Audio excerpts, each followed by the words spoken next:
As Congress deliberates on a more stringent immigration bill, the 175,000 migrants processed by New York City since spring 2022 are receiving conflicting signals from local Democratic authorities. Despite city measures to discourage newcomers by reducing shelter stays and banning in-city bus drop-offs, the mayor's office recently announced initiatives such as $1,000 debit cards for food purchases and 4,000 job openings for newly arrived migrants.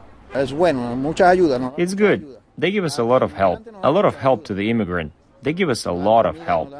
They give us food, they give us clothes for the winter, they give us the opportunity for our children to study, school.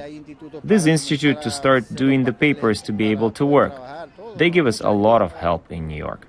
There are very good people here, people who help us. We even see help that does not exist in our country. As migrants continue to share their positive experiences with those in their home countries, encouraging more to journey to New York City, the mayor is seeking solutions from Congress, asserting this issue has surpassed its local scope. This is a national problem. Chicago, Boston, Houston, Washington.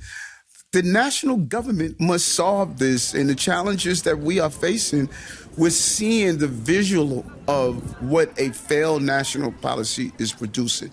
And when I speak to my colleagues in other cities, they're saying the same thing. Despite bipartisan efforts and the integration of numerous Republican ideas, there is a perception by some that Republican leaders in Congress are deliberately impeding the passage of the immigration bill. Republicans have been ordered by Donald Trump not to solve the challenges at the border, but to continue to play political games because they want to use the border as an electoral issue in November, and that's going to backfire. But the Republicans disagree, attributing the problem to the Democratic president, saying he has had nearly 4 years to solve it. Joe Biden has completely failed at one of his most basic and important duties as the president. He has failed to protect our borders and protect our people. And because of his failures, governors from across the country are having to step up and do the job of the federal government because they simply won't.